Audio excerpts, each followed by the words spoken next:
अपने शासनकाल में गोबर का भी घोटाला कर डाला। देहात की घटनाओं को पूरी तरह छूट दे दी गई थी। एक सामान्य अयोध्या में 500 वर्षों के बाद रामलला के पुनरागमन पर उससे ज्यादा खुशी छत्तीसगढ़ वासियों को है। और इसीलिए तो छत्तीसगढ़ के बहन और भाई जहां अभिभूत हैं, आनंदित हैं, वहीं मुझे छत्तीसगढ़ के अपने बहन भाइयों के साथ आज चुनावी सभाओं के माध्यम से संवाद बनाने का अवसर प्राप्त होगा। तो स्वाभाविक रूप से जो प्रभु के आगमन पर अभिभूत हो, आनंदित हो, उनसे बढ़िया दूसरा तो नहीं होगा। और इसलिए मैंने कहा छत्तीसगढ़िया तो सबसे बढ़िया। बहनों और भाइयों, छत्तीसगढ़ अपनी पहचान आज से नहीं, हजारों वर्षों से अपनी इस विरासत का संरक्षण करती आ रही है।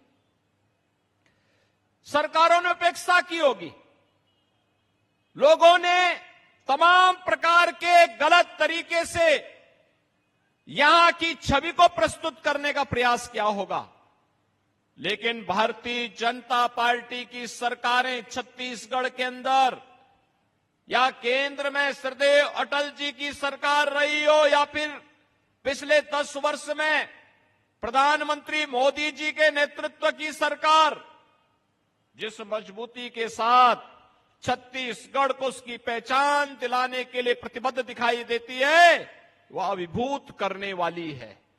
और इसलिए बहनों और भाइयों, आज हम सब आपके पास आए हैं आपसे कहने के लिए, आपने देखा होगा जो काम अयोध्या में हुआ है, प्रभु रामलला 500 वर्षों का इंतजार समाप्त करके फिर से अयोध्या में उनका आगमन हुआ है। क्या ये काम कांग्रेस के लोग कर पाते क्या? क्या ये काम कांग्रेस के लोग कर पाते क्या? देखो, जब भगवान राम को 14 वर्ष का वनवास हुआ था तो उन्होंने उस समय भी उस कालखंड का उपयोग भी कहां किया? सबसे पहले जब अपने स्वयं के अयोध्या से उनको वन के लिए जाना पड़ा तो उन्होंने इसी छत्तीसगढ़ की तरफ रुख किया, क्योंकि ननिहाल नजदीक था। और पहले चित्रकूट आए और फिर ही दंडकारण्य होते हुए पंचवटी की तरफ गए। और उस समय भी उनके सामने चुनौती थी, और चुनौती यही थी कि उस समय भी रावण के कुछ राक्षस उस समय इस पूरे क्षेत्र को, यहां के ऋषि मुनि और ज्ञान और आराधना में रत, उस समय की साधना में रत ऋषि मुनियों को परेशान करते थे, वहां के सभ्य समाज को प्रताड़ित करते थे। उनकी सुरक्षा का दायित्व उस कालखंड में हजारों वर्ष पहले प्रभु राम ने अपने कंधे में ली थी कि नहीं, निस्सरहीन करो मही का संकल्प लेकर के उन्होंने इसी धरती पर इसको राक्षस विहीन करने का जो संकल्प लिया, उसी का परिणाम था कि लंका के राजा रावण को भी अंततः अपनी पूरी खानदान के साथ दूसरे लोक के लिए प्रस्थान करना पड़ा था। बहनों और भाइयों, प्रभु राम की इस महिमा की भूमि छत्तीसगढ़ में आकर के कौन लोग अभिभूत नहीं होंगे? जब रायपुर में भगवान राम का मंदिर बन रहा था, डॉक्टर रमन सिंह जी उस समय यहां के मुख्यमंत्री थे। उस समय उन्होंने कहा था, मंदिर बनाते समय कहा कि अयोध्या में भी नहीं बन पाया, लेकिन हम पहले छत्तीसगढ़ में बना रहे हैं भगवान राम का मंदिर। तो मैंने कहा, पहले तो ननिहाल में ही बालक आता है, जब अयोध्या पे छत्तीसगढ़ में रामलला आ जाएंगे तो अयोध्या में भी अब मंदिर बनने से कोई रोक नहीं पाएगा। बहनों और भाइयों, अगर अयोध्या में रामलला का प्रकटीकरण हुआ है, फिर से रामलला 500 वर्षों का इंतजार समाप्त करते हुए आए हैं, तो यह मोदी जी के कारण, प्रधानमंत्री मोदी जी के कारण। कांग्रेस के लोग तो क्या कहते थे? कहते थे राम हुए ही नहीं। कांग्रेस के लोग क्या कहते थे? राम हुए ही नहीं। जब राम हुए ही नहीं तो गांधी जी क्या कहते थे? हे राम, अंत में उन्होंने कहा था रघुपति राघव राजा राम। गांधी जी के नाम पे जिन लोगों ने जीवन भर सत्ता आई, वे लोग राम के अस्तित्व पर प्रश्न खड़ा कर रहे हैं। बहनों और भाइयों, ये केवल राम के अस्तित्व पर प्रश्न खड़ा करने की कुप्रवृत्ति नहीं, यह भारत के अस्तित्व पर प्रश्न खड़ा करने का कांग्रेस का कुत्सित चेष्टा थी। और यही कारण था कांग्रेस ने छत्तीसगढ़ को जब अवसर मिला, पूरी तरह लूटने का कोई अवसर वे लोग चूके नहीं, कोई अवसर चूके नहीं।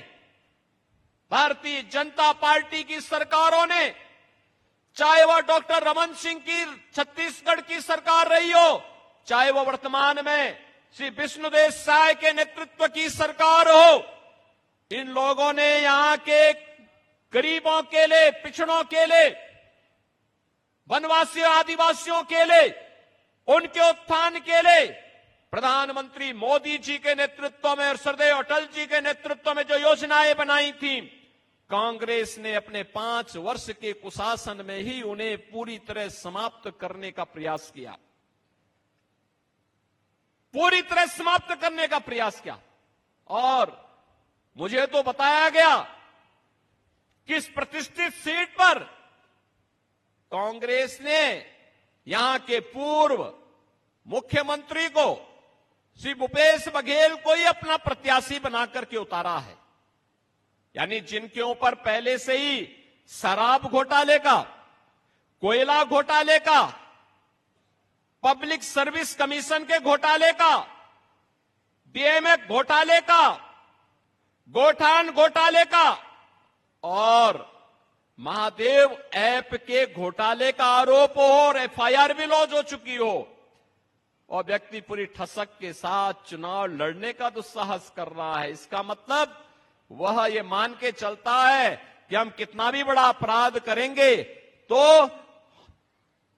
हम लोग समाज की आंखों में धूल झोंक करके सत्या त्याग लेंगे। अब नहीं होने वाला है। ये नया भारत है, नया भारत। नए भारत में घोटालेबाज नहीं चलेंगे, नहीं चलेंगे। बहनों और भाइयों, घोटाले की हद तो शराब घोटाला, कोयला घोटाला, ये तो कांग्रेस की प्रवृत्ति थी। भूपेश बघेल जी ने तो अपने शासनकाल में गोबर का भी घोटाला कर डाला।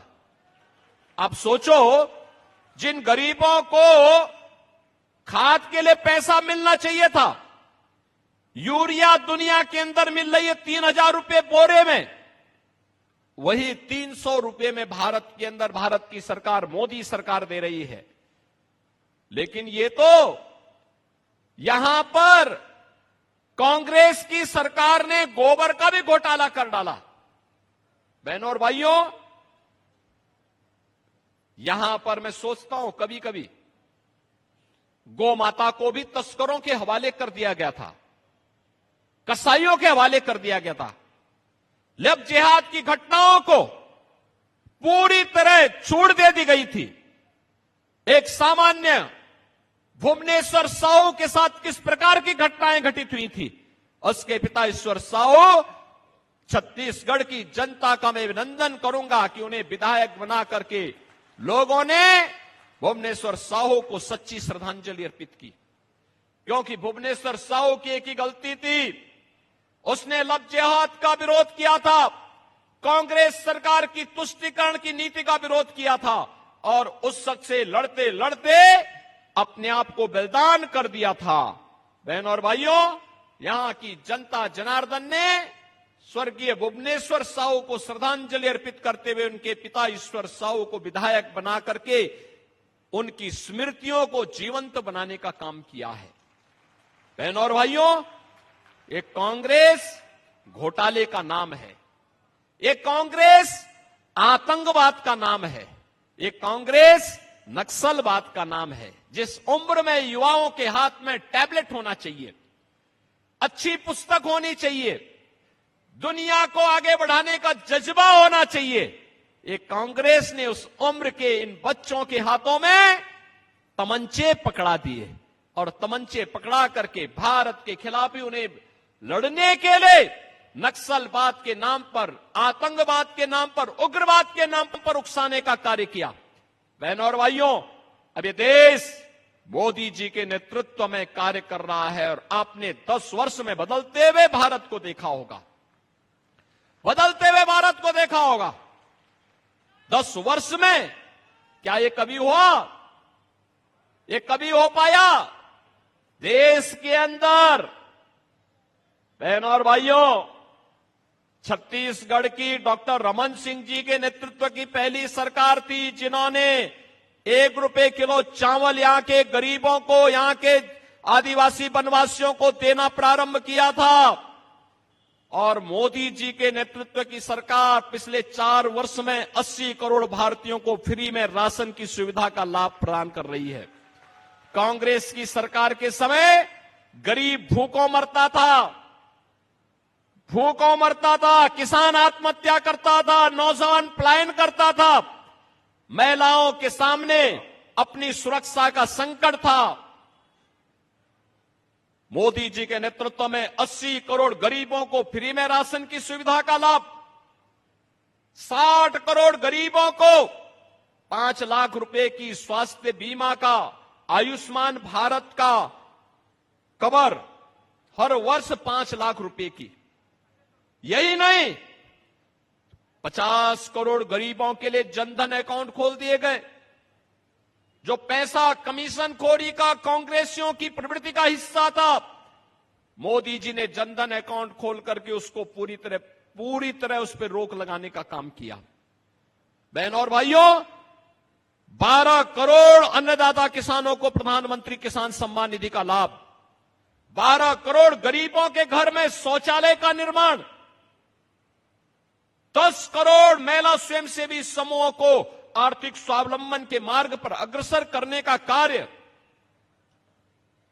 बहनों और भाइयों, 10 करोड़ गरीबों के घर में उज्ज्वला योजना का रसोई गैस का सिलेंडर भी पहुंचा दिया गया।